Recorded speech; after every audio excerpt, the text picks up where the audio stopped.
기도하겠습니다. 하나님 아버지, 오늘도 눈을 높이 들어 우리 위에 십자가에 죽으시고 부활하신 주님을 바라봅니다. 이 시간 우리의 온 마음과 영혼을 하나님께로 향하오니 말씀하여 주시옵소서.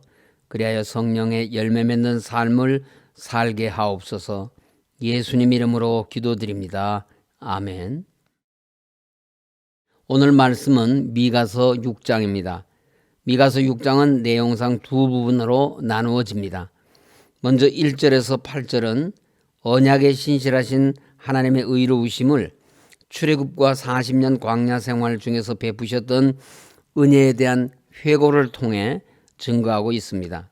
하나님께 죄사함을 얻기 위해서는 형식적인 제사와 좋은 제물이 아닌 공의와 인자를 행하는 참된 회개가 선행되어야 함을 권면하고 있습니다. 9절에서 16절은 하나님의 의와 대조되는 이스라엘 백성들의 불의한 악행과 선민 사회의 타락을 지적하고 그에 상응하는 심판을 경고하고 있습니다. 1절, 2절 말씀을 보시기 바랍니다. 하나님께서는 아직도 자신의 죄악에 대해 부끄러운 줄 모르고 완고한 자세를 버리지 못하는 이스라엘을 향해 변론을 요구하시며 너희는 여호와의 말씀을 들을지어다라고 하시며 온 세상이 경청할 것을 촉구하십니다. 1절을 보면 하나님께서 미가 선지자에게 너는 일어나서 산을 향하여 변론하여 작은 산들이 내 목소리를 듣게 하라고 명령하십니다. 하나님께서 특별히 미가 선지자에게 일어나서 말씀을 선포하라고 하신 것은 주저하지 말고 적극적으로 하나님의 말씀을 선포하라는 명령입니다.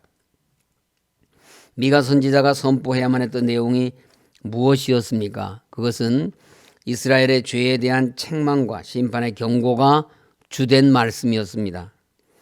이런 말씀을 누가 적극적으로 선포하고 싶겠습니까? 하나님께서는 바로 이러한 사실과 관련해서 미가를 격려하시고 그에게 일어나서 그 내용의 호불호에 관계없이 하나님의 말씀을 적극적으로 선포하라고 하신 것입니다. 그것이 바로 하나님의 말씀을 전할 사명을 받은 사람의 태도입니다. 그때 말씀을 들어야 하는 사람들을 위해서도 유익한 일이기 때문입니다. 그런데 하나님께서는 이스라엘 백성들과 변론하시기에 앞서 그 변론의 증인으로 산과 땅, 다시 말해서 자연을 호출하고 있습니다. 하나님께서는 왜 자연을 당신의 변론의 증인으로 호출하시는 것일까요? 자연 만물은 창조 이래로 하나님의 창조 질서에 순종하고 있습니다. 하나님께서 자연을 증인으로 호출하신 것은 바로 이런 자연의 순종을 통해서 하나님의 변론의 대상인 이스라엘 백성들의 불순종과 악함을 부각시키기 위한 것이었습니다.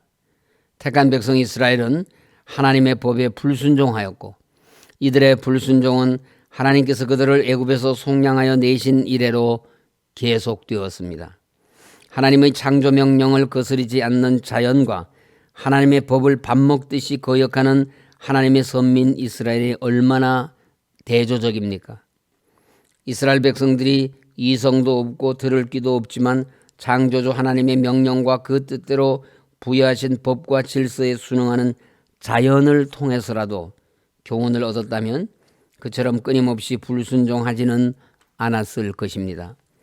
자연의 창조 질서에 순응하는 것처럼 하나님께 순종하시는 귀한 믿음의 성도님들이 되시기를 바랍니다.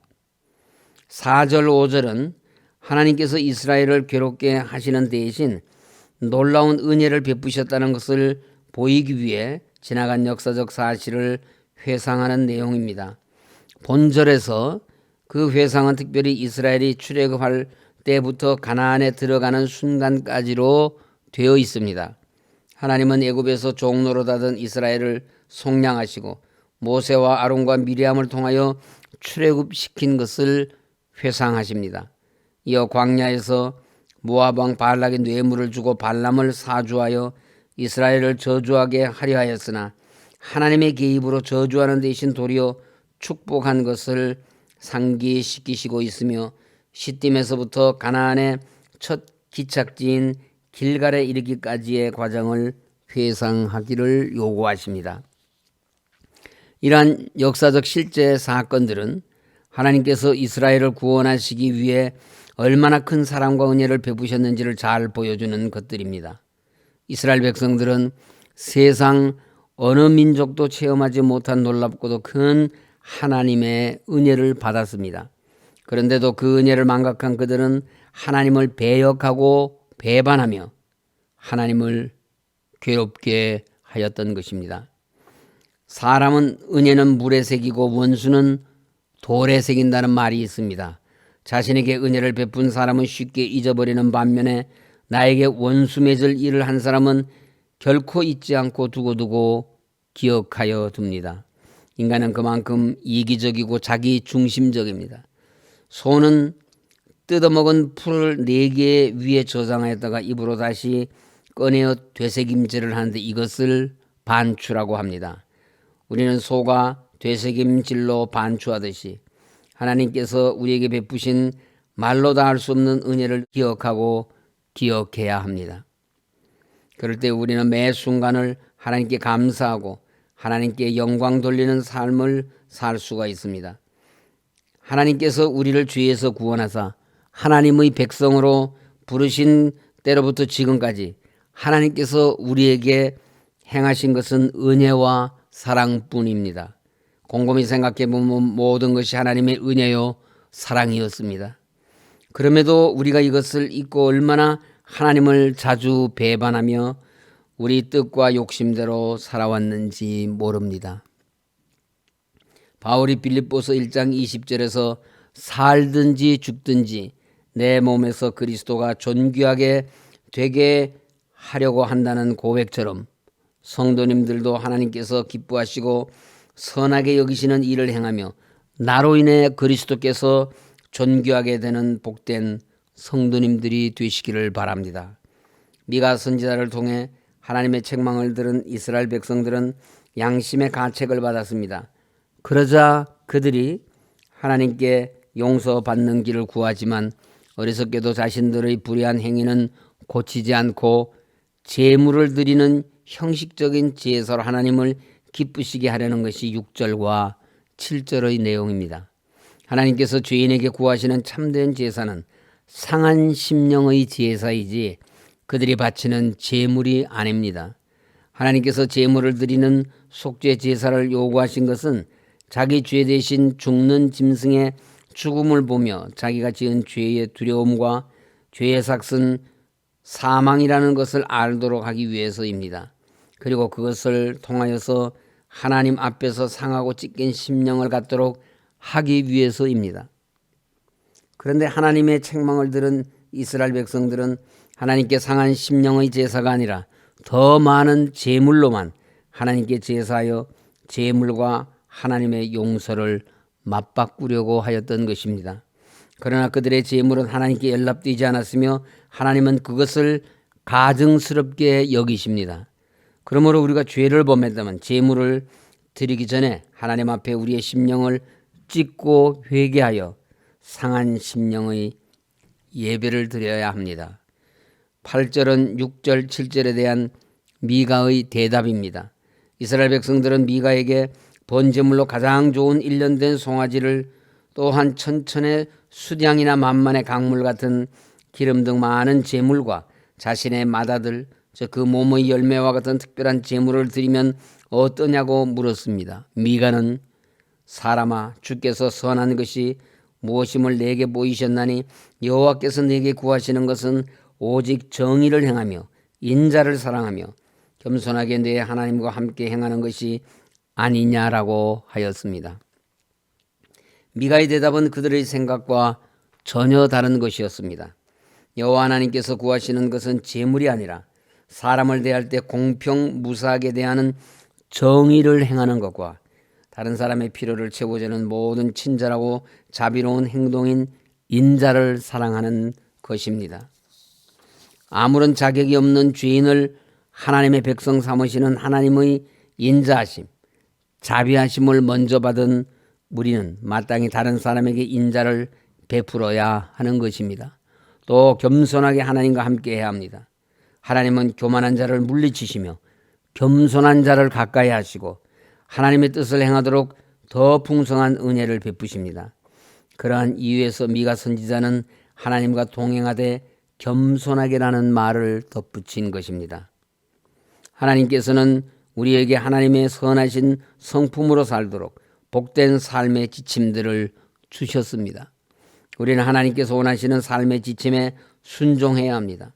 우리를 향하신 하나님의 선하신 뜻을 따라서 정의를 행하고 인자를 사랑하되 겸손히 하나님을 의지하며 하나님과 동행하는 순종의 삶을 살아야 합니다. 그렇게 할 때 하나님은 더 큰 은혜로 우리를 하나님의 축복 안에서 살도록 인도하실 것입니다. 말씀을 마치겠습니다. 오늘 말씀은 하나님께서 택한 백성에게 원하시는 신앙의 자세가 어떤 것인지를 잘 보여주고 있습니다. 이스라엘 백성들은 어리석게도 하나님께서 원하시는 제사는 자기 죄를 자백하고 회개하는 상한 심령으로 드리는 제사라는 것을 알지 못했습니다. 좋은 제물을 많이 드리면 자신들의 모든 불의한 죄가 용서되고 하나님께서 기뻐하시는 줄로 착각하였습니다. 그러나 하나님은 회개 없는 많은 제물이 내게 무엇이 유익하겠느냐고 하셨습니다. 이사야서 1장 16절 이하에서는 너희는 스스로 씻으며 스스로 깨끗하게 하여 내 목전에서 너희 악한 행실을 버리며 행악을 그치고 선행을 배우며 정의를 구할 것을 이스라엘 백성들에게 요구하셨습니다.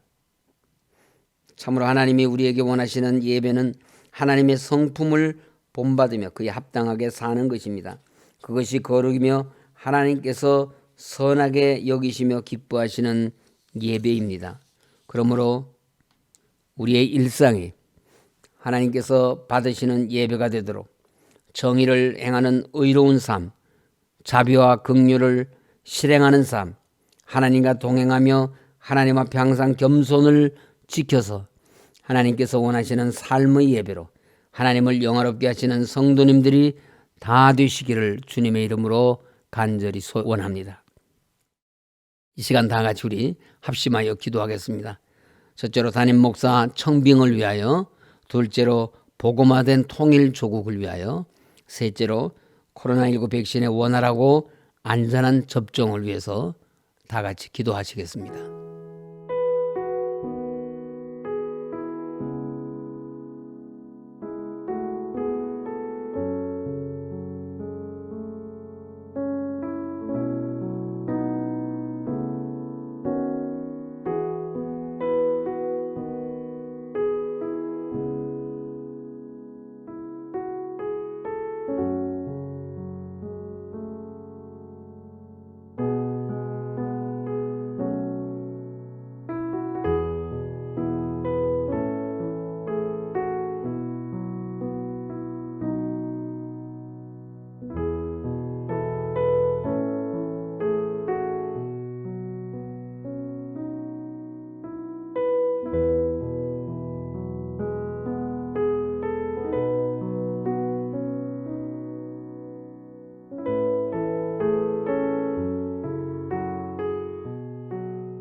십자가의 고난을 이기시고 부활하신 우리 주님을 찬양합니다. 우리 모두 부활의 신앙으로 하나 되어 주님 피 흘려 세우신 우리 서울교회를 통하여 하나님의 거룩하신 뜻을 이루어 드릴 수 있도록 인도하여 주시옵소서. 우리 교회를 통해 하나님의 뜻을 온전히 받들어 섬기실 담임 목사님을 하나님 친히 찾아 보내주시옵소서. 그리하여 우리 교회가 오직 성경, 오직 믿음, 오직 은혜 안에 든든하게 세워지게 하여 주옵소서.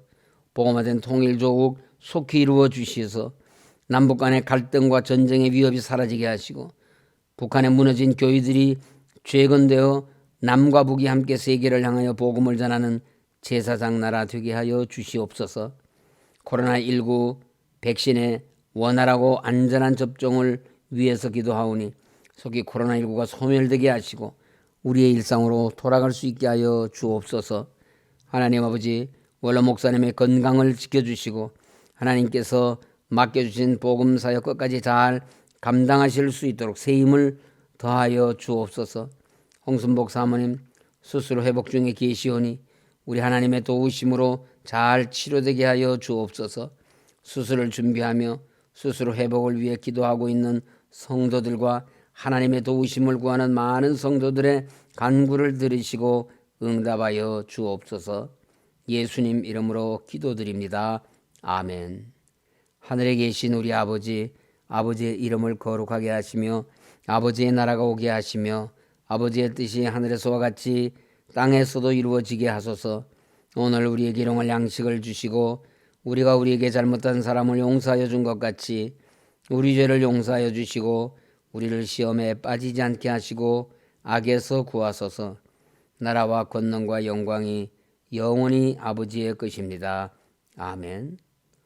오늘도 교회와 나라와 민족을 위해서 기도해 주신 여러분께 진심으로 감사드립니다.